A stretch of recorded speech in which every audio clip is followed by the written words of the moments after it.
Hey everyone, it's Paul Fontaine from KW St. Pete. Today we're going to talk about how to write an offer with command and then submit it through DocuSign. We're not going to be talking about the exact details of where to put certain things in the sales contract and where to fill in the blanks. That's another video. But what this is to discuss the process of beginning to end, and then we'll also make a note of another video that you can watch to know the details of actually what to put in the sales contract.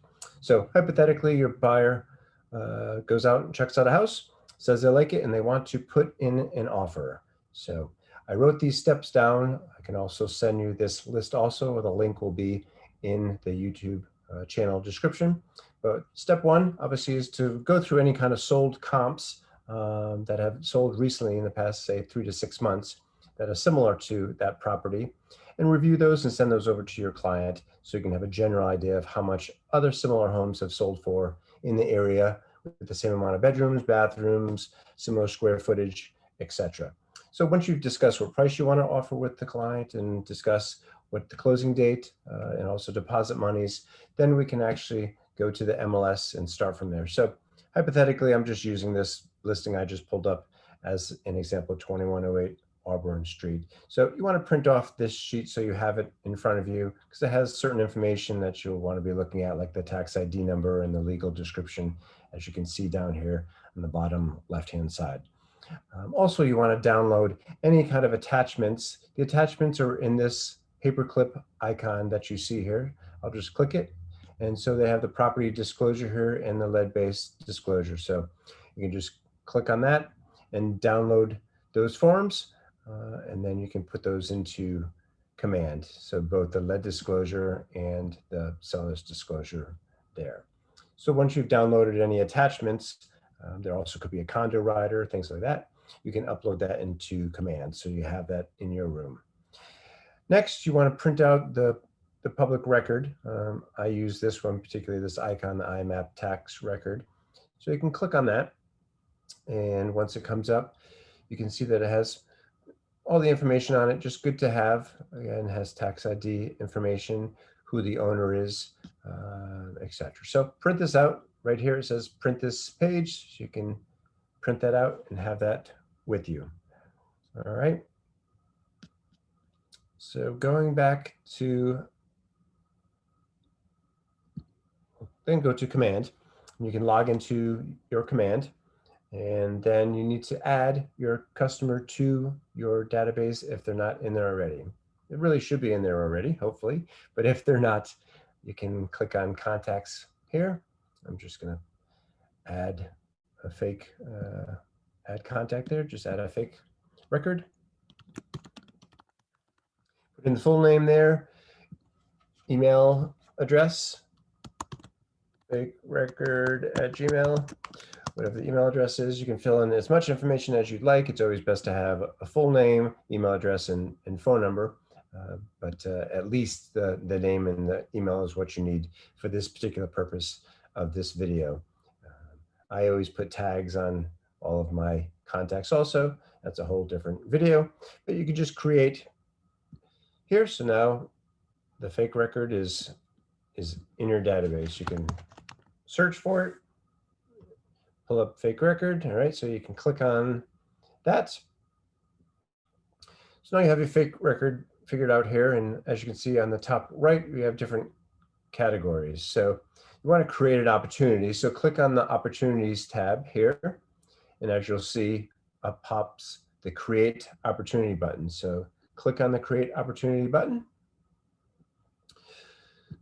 I have different selections because I have 2 different offices, but most likely this will just show St. Petersburg. Anything with the red asterisk is a required category that you need to make a decision on. So St. Petersburg, obviously it's market center opportunity type. So most of the time you're going to be picking a buyer. So click buyer. Paul Fontaine is the owner. This is my client or customer, fake record. This opportunity name is whatever you want to call it. You want to give it the name of your customer. If you want to give it the address of the listing, whatever you desire. We'll just have fake record buyer here.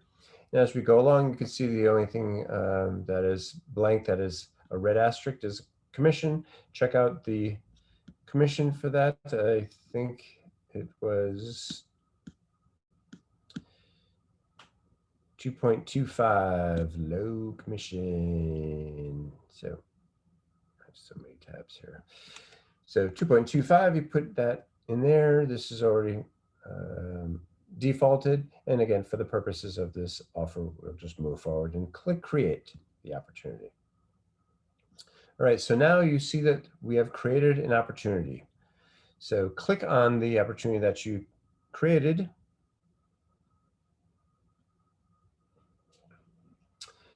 And now you have different categories that you can choose from. So if you click on the documents page, and then on the left-hand side, it says pick checklist type. And if you click on that, you can choose what you want. Is it residential house? Is it a condominium? Is it vacant land, new construction, etc.? Again, often you'd be doing residential or condo. So this one is a house, so residential. And automatically it'll pop up the 3 different stages of your contract. The consultation stage, where it's optional for the buyer's broker agreement. We always recommend you get that. And this is where you can browse to upload that document. The next category is under contract. There's a lot more. And as you can see, some of them are optional, some of them are required in red. And if you have a question about what it is or anything, you can click on this little eye that says this is what you need in certain circumstances. And this is where you can upload them. So need the as-is contract or the FAR bar or whatever, the disclosure, escrow receipt. And then if we click on the close, obviously you need the settlement ALTA sheet and HUD to upload that, copy the closing checks, etc. Again, different video, but just wanted to give you a general overview on that. Once you've done that, you can start your transaction here on the right-hand side and then log into DocuSign. I'm already logged into DocuSign, so maybe it doesn't connect me to that, but in general, you want to make sure that you're connected to DocuSign. If you're not connected to DocuSign, you may have to go to the general settings of your command and connect it. But if you are, you should log in automatically, or, oh my God, can you hear these birds? You can log in automatically through this, and as you can see here on the top left, it says DocuSign Rooms. So now we're in a room and we need to upload documents in order to start writing the sales contract. So before you do that, there's a details button on the left here, and that's where you can put in any details that you have about the offer.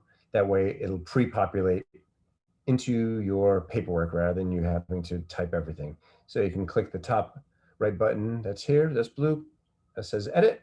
Now it gives you opportunity to edit anything. You can edit the name again if you decide to change it to something else. Right now it says fake record buyer. So this is where you put in the seller's name. Again, I'm not going to go through all the details for this, but you would check that public record that you printed off that says the owner's name. So fake record owner. You don't really need this information, particularly for the offer. If there's 2 sellers, you can put the fake record owner 2 there. Again, there's other categories here on the left-hand side. You can put in information when the offer date was, etc. All up to you how you want to do it. I don't particularly do it that way, but I do the contact information because that does appear on numerous forms, so it's easier to do. Listing agent, you can put in listing agent's name, and then also good to put in their email address because you're going to be emailing this to them later. This listing agent email there. And there's 2 listing agents, you can put them in there. Your information hopefully defaults, but this is the buyer information here with the email address that you put in previously, so that pre-populated.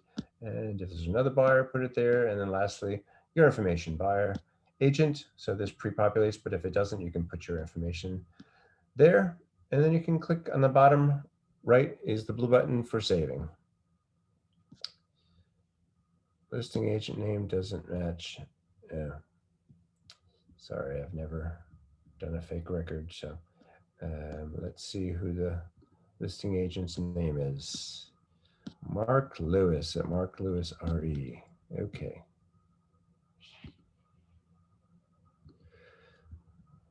So go back to listing agent. They're not letting me do fake.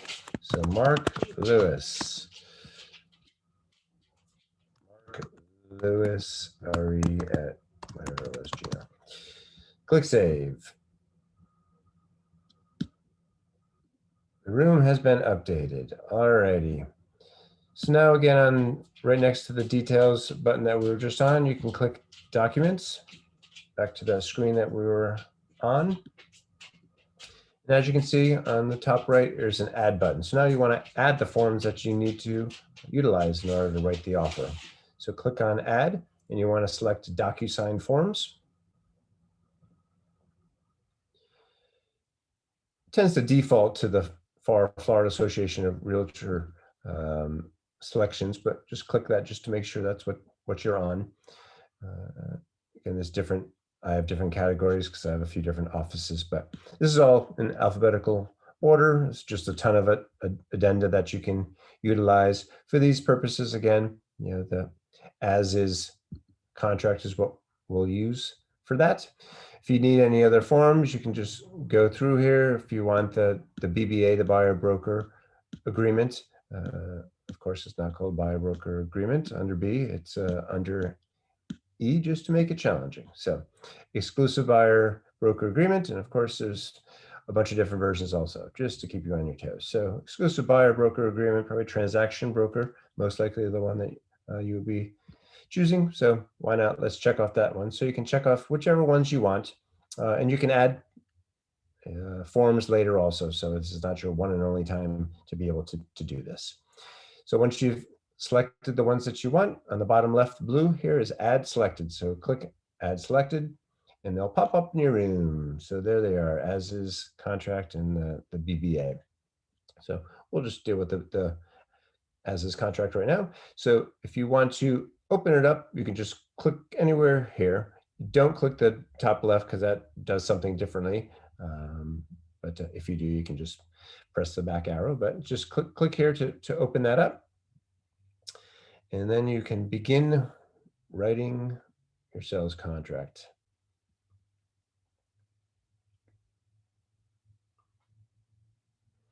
Again, this is a whole different video of what to put in each of these blanks and how to actually write the offer in these particular pages. So we'll put up a link for that to see actually how you do that. But as you can see, because you put in the information in that details tab, it pre-populates, so it prints out who the sellers are, who the buyers are, and if you put any other information in the details, it would have pre-populated here also. So again, this is a separate video to go through all of this, but once you fill out all of this and go all the way to the end and finish that up, and again, as you can see, I'm pre-populated at the bottom, and as is the listing agent. So you filled it all out, looks wonderful, you're excited about it, click save and close. So now that is saved in your room and all filled out. All right, so now you want to send it to your buyer to get it signed. You know, they need to review it, obviously, also with you, and then get it signed. So you want to click this top left button that we mentioned before whenever you want to do an action such as sending it or getting it signed. So again, for these purposes, I'm not going to, I would have clicked both of these buttons to send them both of these documents, but just for simplification, I'm going to click the as is residential contract. And as you can see, these icons just popped up once I did that. I check it off, they disappear, check it, they pop up. So this is what you're going to utilize to email to someone. This is what you're going to utilize to create an envelope if you want to send it to someone for electronic signatures, if you want to archive it or just delete it. You have all these different options here. So whenever you're sending something to get signed through DocuSign, you want to create an envelope, just like you were mailing something to someone in the United States Postal Service. You got to get an envelope to put whatever information in there to send it out. So click on the little pen icon that says create an envelope, and it'll bring you to the next screen.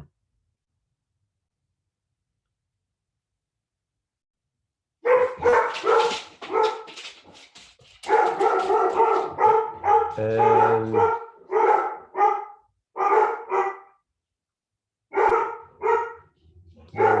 there's my Amazon delivery and my watchdogs.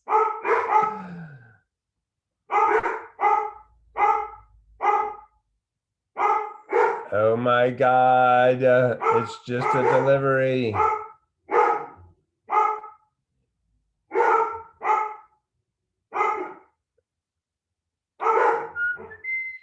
Take your time, Amazon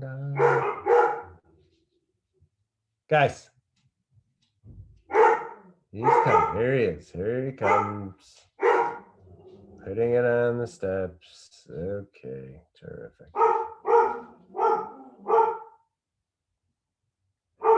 Okay, he's walking away. Guys, hello.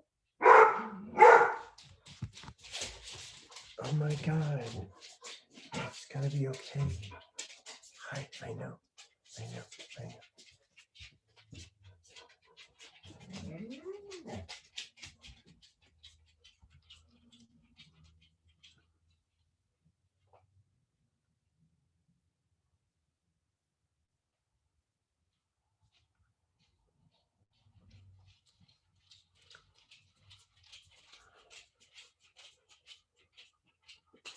Lay down, guys.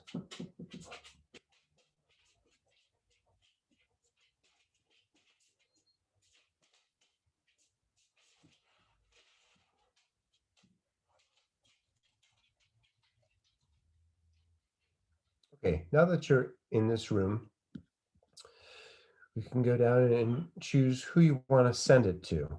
So if you put information into that detail tab, which we did, you'll see that it says pre-tagged roles. So we already told the system who the buyer is, who the listing agent is, etc.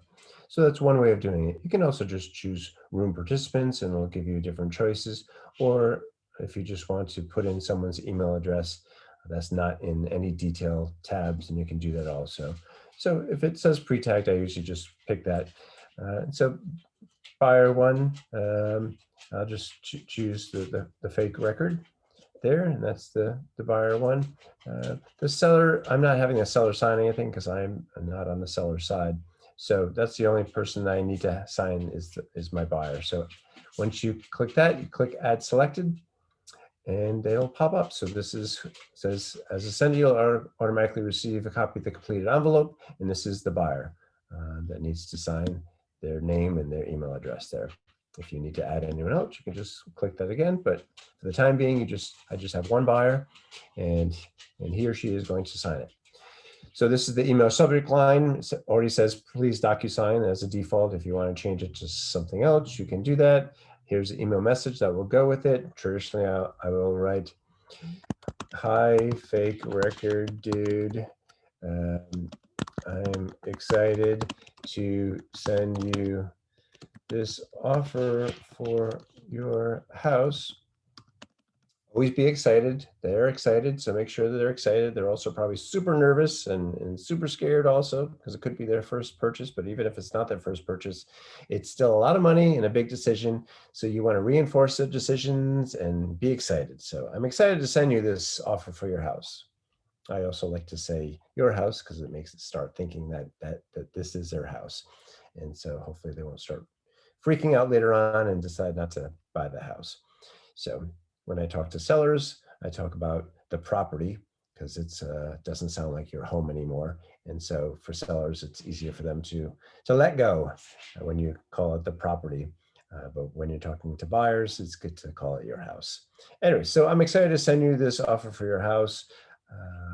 Let's chat to review. And once all questions are answered, please initial and sign where requested. Thanks, thank you, whatever. All right, so you can write whatever you would like, but in general, you want to send it to them, make sure they know what this is, make sure that you're excited and they're excited. Also, you most likely want to review it with them. It's something that you're used to seeing all the time, but the first time they're seeing it. So always best to have a Zoom or a phone call or in person to review the paperwork before they sign it. So once that's all set, you can click the top yellow button next.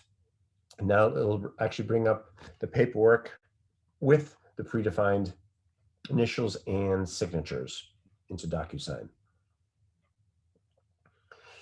Alrighty, so here we are. This is the contract that you signed. I'm sorry, not you signed. This is the contract that you wrote out with all the information. And on the left-hand side are all different categories that you can choose from if you want to. Since this is already done in the details section of this, it should default the correct spots for everything. So as you can see, the initials are already pre-planted there. You don't have to do anything yourself.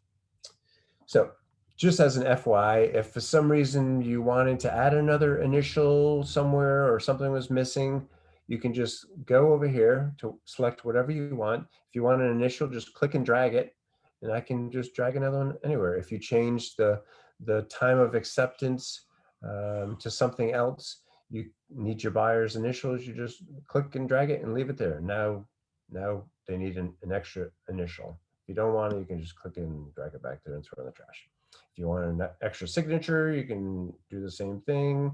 Now they're gonna have to sign there, yada, yada, yada. Bring in the trash if you don't want it. The date signed, if you wanna write different texts, you can do that, add a checkbox, drop down, yada, yada. All right, so this is page one. You just wanna go through this, make sure that this is all in the correct area. And again, if for some reason, if this didn't default here, then you just drag one and put it there. Page two, page three, I'm sure it's fine here, but again, just want to go through everything, make sure everything makes sense before your buyer gets it, because if it doesn't make sense, your buyer is going to call you and say, what's going on? I don't understand. So just going to show you a few different ways of doing it. So, Section 19 is a very popular section, and a lot of times there's a condo, there's some condo rider that should be with this, or if the house is before 1978, there's some lead-based paint disclosure. So let's just say hypothetically, I forgot when I was writing this contract that that there was a lead-based paint disclosure here. So you don't have to go back if you don't want to. You can, but one way of doing it is picking one of these things. So maybe I want to do a check box here. So I'm going to drag this check box where the lead-based paint box is and drop it. And now if I want to check it off, I click on that and now it's checked off. Done. So you can do it yourself. You can just unclick it and leave it blank, and your buyer can click it. It's yellow just like all these other ones. So it'll go to this category and tell the buyer to check it off if they want to. So either way is fine. I'd rather just do it myself to know that it's done. And again, if you don't want it, you can just drag it back.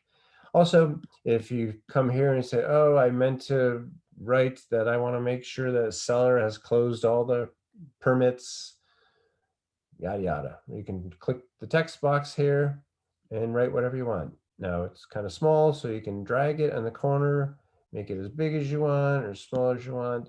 And then you can double click and write whatever you want. So, seller agrees to have all permits closed on the property prior to closing. I don't know, whatever you want to write there. So you can write that in if you forgot to do that when you're writing the offer. Signature and date signed is automatically there. Again, our information as the agents are there. And once you reviewed it, then you can click send. Now, not going to click send because this is going to send it to fake record at Gmail. But once you click send, you'll be brought back to the DocuSign room and show you it's been sent and go from there. So what you also want to do, let me find it.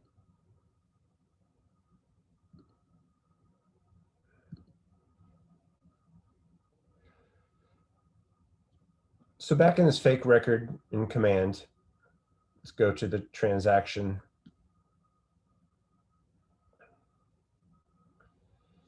These are the documents that we uploaded. Once you click send, it'll show a history saying that you've sent the document and who has signed it. And also what you want to do is most likely you have a pre-approval letter from your buyer. So you want to click add here.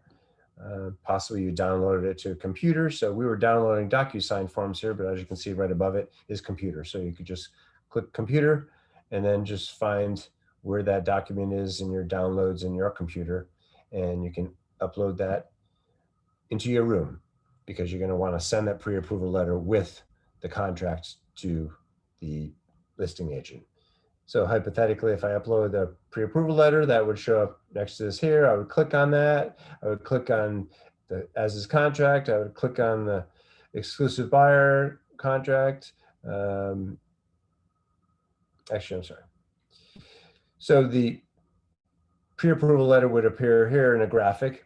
And once everything is signed, I would click the as is contract. I would want to click the top left box of the pre-approval letter to send it to the listing agent. And then this icon here next to the pen that you had clicked on before to create an envelope is email. So you click on email and then you put the listing agent's email address here, listing agent email, and then any message you want to send to the listing agent. Again, you want to be excited. I'm excited to present this offer for your listing at X Central Ave. Typically, you want to give a quick summary of the offer. That way it makes it easy for the agent to quickly understand what the offer is, or you can have your own summary sheet that goes with it.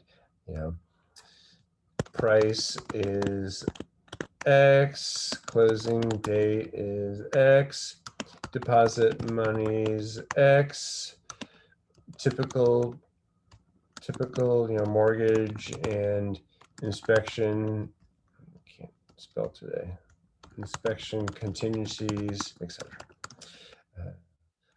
Please confirm receipt. I always ask, I'm not spelling anything right. Please confirm receipt. Obviously, I would fix that. If I sent it, please confirm receipt. You always want to make sure you have a confirmation of receipt. There's plenty of times in the past decade or two that I've been doing offers and sending contracts that you send it and don't hear from an agent. And then the next day you'll follow up and see if you have a response, and they say, what offer? I didn't receive anything. So you always want to confirm receipt. And if you don't hear from them in a couple hours, then I would text and call until you make sure that they received it. And then you have this blue button here to send the email. So that is the process of putting a contact into command, creating opportunities, starting a transaction, choosing a checklist for what is needed internally at the KW office for under contract and for closing, and how to put it into DocuSign, how to make sure that all the signatures and initials are there, how to put in the recipient's email to send it, to get it signed, how to put it in there to send it to the listing agent. And then once you, my God, these dogs. Guys, hello. Trying to be professional here. Guys.